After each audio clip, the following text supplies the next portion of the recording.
बच्चों, welcome to social science with Rinki. कैसे हैं आप? उम्मीद करती हूँ आप सभी अच्छे होंगे। आज जो हम इस वीडियो में देखने जा रहे हैं वो है आपकी 11th क्लास की हिस्ट्री और हिस्ट्री का चैप्टर फर्स्ट, लेखन कला और शहरी जीवन। लास्ट टाइम जो हमने इसका टॉपिक जो डिस्कस किया था वो था लेखन कला की देन। अब ये जो चैप्टर है करीब करीब आपका ख़त्म होने वाला है, एक आध पॉइंट इसके रह रहे हैं। तो उनमें लास्ट टाइम जो हमने टॉपिक डिस्कस किया था वो था लेखन कला की देन की। जो मेसोपोटामिया में जो ये लेखन कला थी या जो उनकी मेसोपोटामिया की देन थी लेखन कला की, वो हमारे लिए मतलब उन्होंने वो हमारे लिए क्या देन थी उनकी, उससे हमें क्या क्या चीज़ें मिली। हमने देखा जो आपके मैथ का हमने देखा कि ये सारा कुछ जो आपकी गणित है ये क्या है, किसकी मेसोपोटामिया की देन है। जो आपका खगोल शास्त्र वगैरह ये सारी चीज़ें क्या हैं, आप देखोगे काल गणना वगैरह ये सारा किसकी है, मेसोपोटामिया की देन है। तो ये लास्ट टाइम हम इससे रिलेटेड जो चीज़ें हैं वो डिस्कस कर चुके थे। जो कोई भी मेरा वीडियो पहली बार देख रहा है वो इससे पहले वाले वीडियो देखे, उसके बाद ये वाले वीडियो देखे, ताकि आपको अच्छे से जो है टॉपिक समझ में आ जाए। आज जो हम टॉपिक डिस्कस करने जा रहे हैं वो हमने देखा था कि जब लेखन कला की जो देन हमने देख ली तो ये चीज़ें हुई कैसे थी। मतलब लेखन कला आज के टाइम में जो चीज़ें हम पढ़ पा रहे हैं, ये सारी चीज़ें हमें मिल पा रही हैं, हमें कैसे पता चला कि ये चीज़ें थी, इस तरह से लिखी गई थी, क्या क्या लिखा गया था, जो साहित्य ये सारी चीज़ें उनकी जो देन है, हमें कैसे पता ये मैथ वगैरह इन सारी चीज़ों के बारे में। तो एक्चुअल में क्या ये भी तो कहीं लिखी हुई होंगी, ये सेफ रखे गए होंगे या इस तरह से। तो हम ने इसी जो कंटिन्यूशन में हमारा जो नेक्स्ट टॉपिक होगा वो होगा हमारा एक पुराकालीन क्या है, पुस्तकालय की एक पुराकालीन लाइब्रेरी, उसके बारे में हम पढ़ेंगे।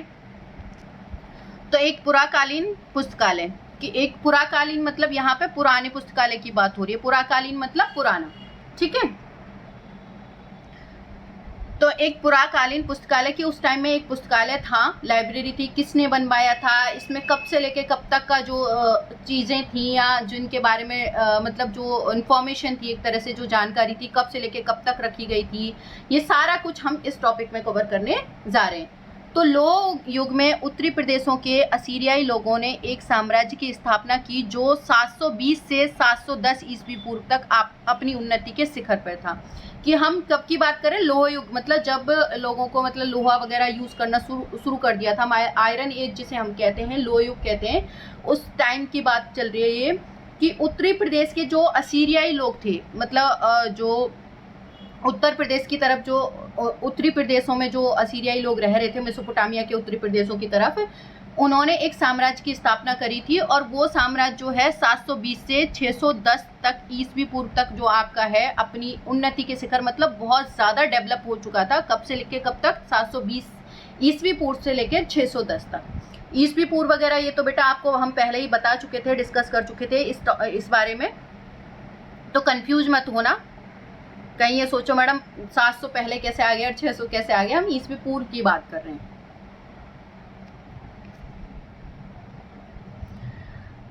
यह साम्राज्य मिस्र तक फैला हुआ था। ये जो साम्राज्य है वो कहाँ तक फैला हुआ था, मिस्र तक फैला हुआ था। राज्य की अर्थव्यवस्था इन दिनों लूटमार की हो गई थी। मतलब जो यहाँ इस राज्य की जो अर्थव्यवस्था थी, इकोनॉमी कैसी हो गई थी, एक तरह से लूटमार की, क्योंकि अधीनस्थ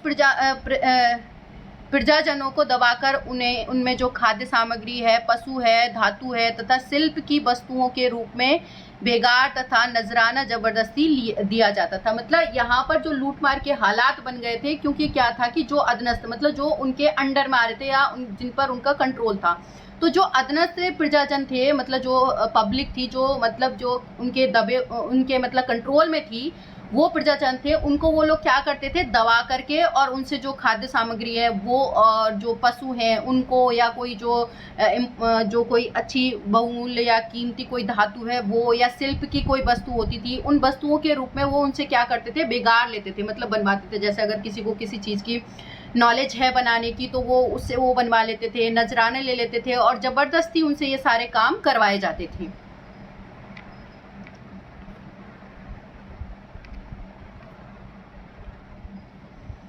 बड़े बड़े असीरियाई शासक जो बाहर से आकर बसे थे, दक्षिणी क्षेत्र बेबीलोनिया को उच्च संस्कृति का केंद्र मानते थे। और जो बड़े बड़े असीरियाई शासक थे वो क्या थे, बाहर से आके जो यहाँ बसे थे मेसोपोटामिया में, यहाँ दजला फरात की जहाँ बात हो रही है नदियों के यहाँ पे, तो यहाँ जो असीरियाई शासक जो आके बसे थे वो दक्षिण क्षेत्र बेबीलोनिया के, मतलब जो दक्षिण वाला क्षेत्र जो बेबीलोनिया वाला था, उस वहाँ का जो है उच्च संस्कृति का वो क्या है, वो केंद्र मानते थे कि यहाँ पर जो ये दक्षिण क्षेत्र वाला बेबीलोनिया है, यहाँ पर जो कल्चर है वो क्या है, सबसे उच्च है या उच्च कोटि की कल्चर है।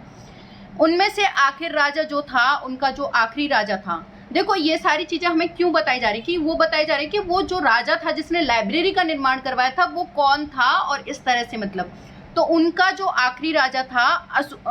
अशुरबनीपाल जो था, ये राजा क्या करेगा, अब लाइब्रेरी बनवाएगा, और लाइब्रेरी बन जाएगा पहले शुरुआत की चीजें टाइम का कल्चर लेकर के, और जब तक वो लाइब्रेरी मतलब जिस टाइम तक वो बनी थी तब तक का वो उसमें कल्चर लिखेगा। तो अशुरबनीपाल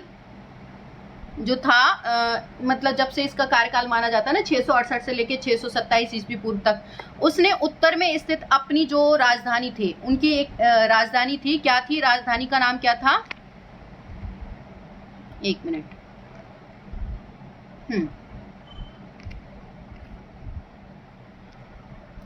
तो उनकी जो राजधानी थी निन्वे में एक क्या किया, पुस्तकालय की स्थापना की, कि मतलब जहां उनकी राजधानी थी वहां उन्होंने एक लाइब्रेरी बनवाई, पुस्तकालय बनवाया।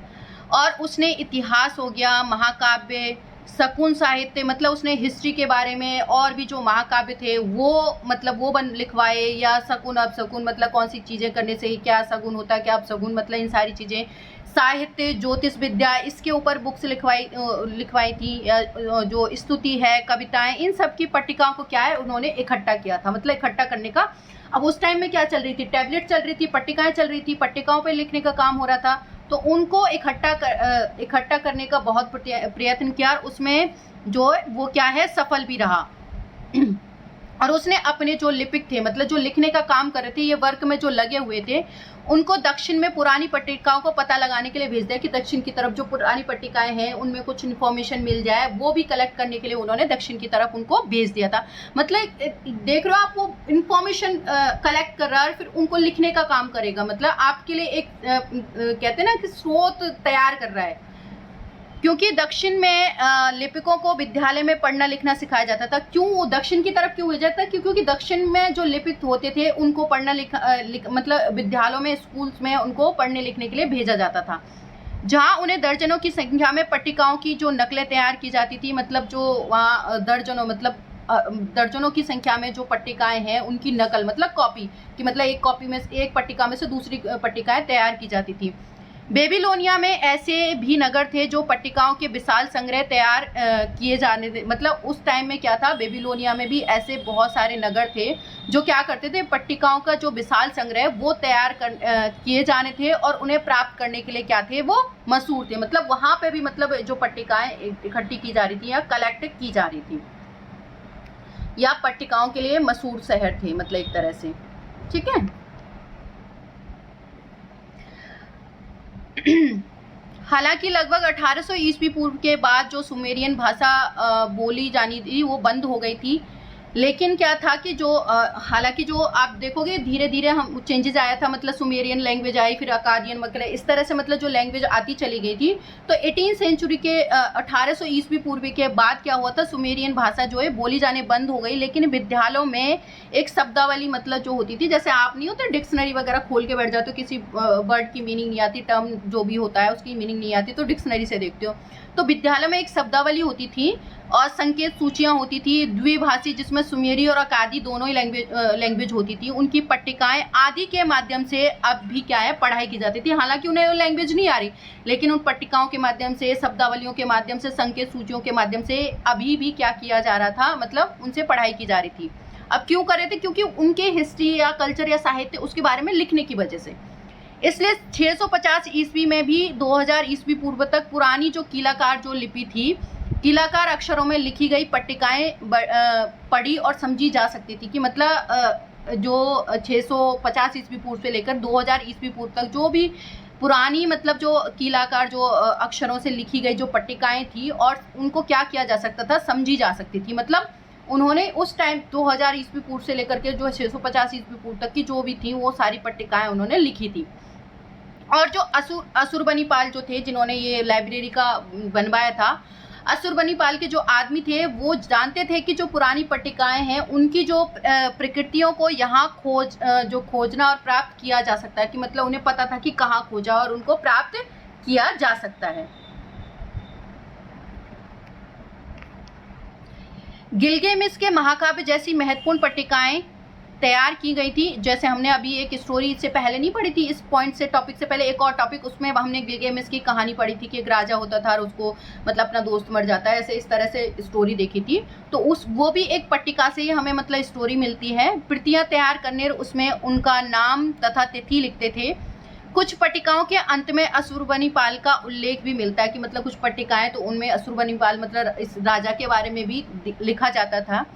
मैं असुरबनीपाल मतलब ये उसी की वर्डिंग है कि ब्रह्मांड का क्या हूँ, सम्राट हूँ, असीरिया का शासक जिसे देवताओं ने विशाल बुद्धि ज्ञान मतलब वो लिखवाता था अपने बारे में कि मैं ब्रह्मांड का सम्राट हूँ, और असीरिया के जो शासक देवता हैं उन्होंने मतलब क्या है, मुझे बुद्धि दी है, मतलब ज्ञान दिया है, जिसने विद्वानों के पंडित्व के गूढ़ ज्ञान को प्राप्त करने में सफलता प्राप्त की, कि मैंने जो विद्वान है पंडित हैं उनका जो गूढ़ ज्ञान है मतलब बहुत गहरा जो ज्ञान है उसको प्राप्त करने में सफलता हासिल करी, कि मतलब मुझे नॉलेज मिल गई है, मतलब ज्ञान मिला है। मैंने देवताओं के जो बुद्धि विवेक को पट्टिकाओं पर लिख दिया है, और जो देवताओं के बुद्धि और विवेक था उसको मैंने क्या है, इन पट्टिकाओं पर लिख दिया है। और मैंने पट्टिकाओं की जांच की और उन्हें क्या है, संग्रहित कर दिया, मतलब मैंने उन पट्टिकाओं को देखा है, उनको जांचा है और फिर इनको क्या है, इकट्ठा करके रख दिया है। मैंने उन्हें 99 क्या थी, उसकी कैपिटल थी, राजधानी थी, 99 स्थित अपने इष्ट देव, जो उनका इष्ट देव होता था, नाबू के मंदिर के पुस्तकालय में भविष्य में उपयोग के लिए क्या है, रख दिया, कि इन फ्यूचर इन्हें उपयोग के लिए कहाँ रख दिया है, मंदिर में। जो उनका इष्ट देव कौन था, नाबू, उसके मंदिर में क्या है, इन पट्टिकाओं को रख दिया है।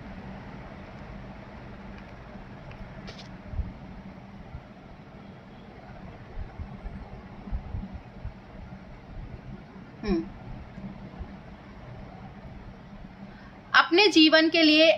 अपनी आत्मा के कल्याण और अपने शाही सिंहासन की नींव को मजबूत बनाए रखने के लिए, कि इन फ्यूचर मुझे अगर अपना जो आत्म कल्याण के लिए करना है, अपनी मतलब संतुष्टि के लिए या जो भी है, शाही सिंहासन है उसकी नींव को स्ट्रॉन्ग करने के लिए, मजबूत करने के लिए, ये जो सारी नॉलेज है, इस ज्ञान को मैंने पट्टिकाओं में लिख के इकट्ठा करके कहाँ रख दिया है, जो हमारा इष्ट देव है, कहाँ कौन है, नाबूर, उसके मंदिर में मैंने रख दिया है, उसमें मंदिर के जो पुस्तकालय है उसमें रख दिया है।